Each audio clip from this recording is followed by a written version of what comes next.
And we're talking the town today here on AM 1390 KRFO. And Darren Reed joins us from the Steele County Safe and Drug Free Coalition to get an update on what's coming up for the summer and things that are going on and such like that. And Darren, I guess, so where do we want to start with? Maybe an update on the coalition, where you're at and what you need and what you've been doing. Well, good morning. Yeah, I'd be glad to share a little bit about what the coalition's been doing and what we have coming up this summer and in the immediate future. Um, First, I'd like to really invite the listeners that have an interest in the coalition. Maybe they'd like to be part of the coalition, or they have been part of the coalition and just have been away for a while. We have our annual picnic and meeting July 17th, so about 10 days here in Otana from 12 to 1:30 at Central Park. At the coalition meeting, it's a quarterly meeting and picnic, so we'll discuss what the coalition's been doing. We'll go over some of our year 5 progress. We are in year 5 of our federal grant, so we'll discuss what we've been doing, how things have been going with that, and then we will highlight some of the plans for the upcoming year and the years beyond.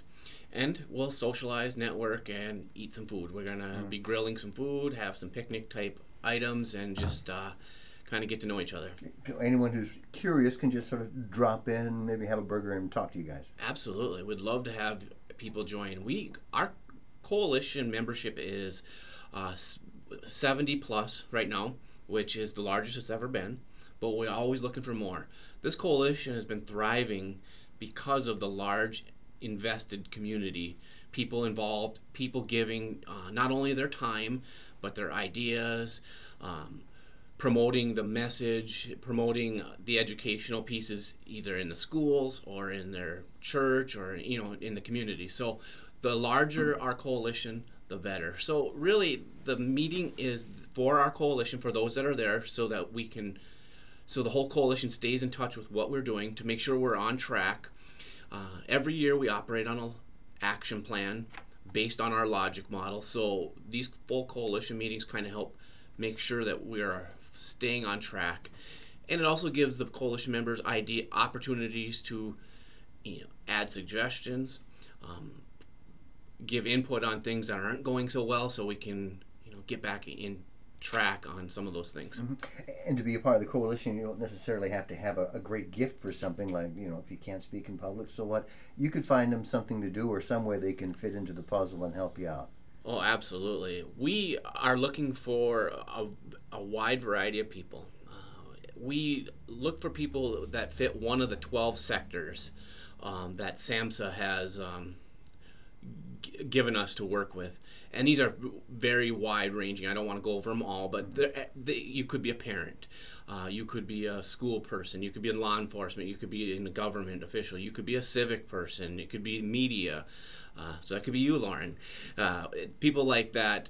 Pretty much everyone in the community fits one of those sectors. But yes, if you don't feel like you want to do speaking engagement, that's fine. We have plenty of other opportunities. So there is something for everyone. Maybe just handing leaflets out or just setting up chairs, something like that. You could help out doing that. Absolutely. Yeah. And if nothing else, by being a liaison from your organization or your church or a youth group or any other type of things you're involved with, to make sure that the coalition information is getting to the people that we're trying to serve, which is our youth. So people that have any access to youth definitely have a spot in our coalition. You mentioned like churches. Do you actually set things up? Oh, like for I don't know, a confirmation class or Sunday school class, where someone from your group would actually come to the church and do a presentation about stay away from drugs and alcohol. You do something like that or not? We absolutely do things like that. We would love more involvement like that. We've had some discussions with some of the area ministers.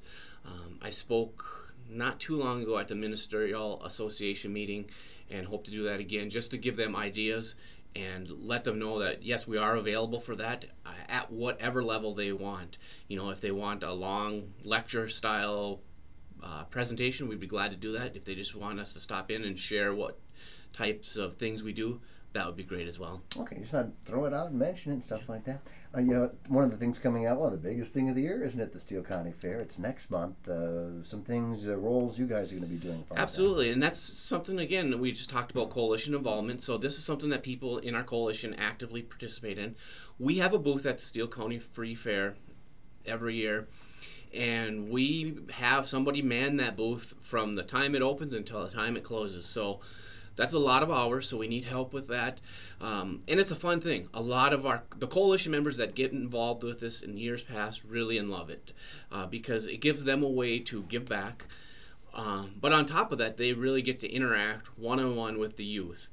And one of the things we do at our booth is we have this large spinner wheel that the kids just love. It's like the Wheel of Fortune type thing. You get to spin the wheel, but it has multiple questions on it. So the kids come up, they spin it, and whatever question it lands on, they have to answer. And it's usually something related to, alcohol, marijuana, tobacco, prescription drugs, things like that. So we get to ask them that question, and the questions vary in difficulty depending on the age of the kids, but they get the chance to answer. And whether they get it right or wrong, it doesn't really matter. If they get it wrong, we'll give it a chance to educate them. If they get it right, we congratulate them, and then we give them a prize. So they get a little thing to take and move on, but they also learn more about us, and we get a chance to continue educating the community. Okay. Talk about some things we got to remember it's Steele County, it's not Owatonna. So talk about some things, how you're reaching out, like Medford, Blooming Prairie, Ellendale. I knew you had some classes and such like that. Just talk a little bit about that, reaching out to the ends of the county. Absolutely. Yeah, we are definitely more than Owatonna. Now, our office is based in Owatonna, but we are the Steele County Safe and Drug-Free Coalition, so we cover the entire county. And currently, we provide curriculum for all students grades 6 through 8 in all the Owatonna schools and all the Blooming Prairie schools. And we have hopes to move into Medford maybe at this school year, the 2015 school year, if not the year after. So we want to open that up to all the schools so that they have that opportunity. The curriculum that we provide is called Project Northland. It's an evidence-based curriculum. We know it works. It's a great program. The kids have fun doing it, and they're learning at the same time. So that's something we do. And then after that, as I said, it goes through 8th grade. So the goal then is, as students transition out from that, they can have the option to join a youth advisory board. And this would be for grades 9 through 12. And on our youth advisory board, these students meet with either in their schools or at a joint location, once a month or quarterly as a whole group, and we discuss prevention-based activities. And the youth get involved. This upcoming year, the students will be doing a project called Most of Us, which is really a great positive community norms message. And what they're going to be doing is blanketing their community, their school, with a positive community norms message. And the thing that's significant about that is a lot of times we hear the negative things, like how many people are killed on the highway due to drunk driving, the high rate of use for drugs or alcohol.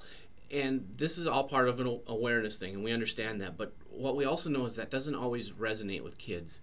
They hear that and they just start to tune you out. So it's that scare tactic that we've known doesn't necessarily always work with everyone. Okay. So what the positive community norms does is it focuses on the positive, and it changes the perceptions. And to give you an example, the last data we have on 30-day use by alcohol in Steele County, we had, of the students that were surveyed, 18.7% said they used alcohol at least once in the last 30 days. Okay. What that means, though, is that, 82%, if I do my math right, hasn't used alcohol. Isn't that a more unique way of looking at it? And the reason why that makes it unique is if you're a young person in that middle of that peer pressure, or you're starting to wonder if you should go to this party, there's going to be alcohol, should you drink? But you think of the fact that really the most of your friends don't use. That might change the way you're looking at it. And another reason why we look at it that way is we also know perception versus reality is really flawed. And by that I mean those same people that we surveyed for that data, those same kids, when asked how many of your friends are drinking on a 30-day period, 61.7% said they were. So that doesn't add up. That can't work, because we know that only 18.7 do, but yet they think everyone's doing it.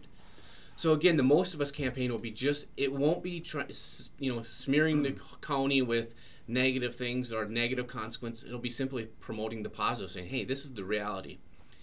For those that want to fit in, if you want to fit in, you wouldn't use, because the actual thing is the most of us don't use on a given month. Yeah, it's something we do think that we hear the word peer pressure, we right away think the other way around, where everyone's looking at Junior and saying, "Oh, come on, have a drink." But if Junior's the one who wants to drink and all his friends don't, then he feels like the oddball, like, "Oh, I guess maybe I better." So yeah, it goes both ways, doesn't it? It absolutely does, Yeah. and we have found, like I said, that the perception is most people are doing it, and then also, worth that is the perception that alcohol is safe. Kids think that because it's legal for somebody 21 or older, so it must be somewhat safe, or if you can do it at some point, that's the perception. And some messaging they get from their parents that it's safe. And it might not be, in direct language, the parents might not say that, but they see the actions, they see that people go out and enjoy a few beverages, so they have that perception that it's safe. But the truth is, alcohol is as dangerous as other drugs. Not just with addiction, but alcohol takes more lives than any of those other drugs combined.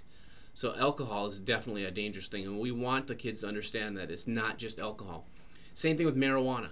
We have a growing perception of the safe use of marijuana, and this stems from the national politics.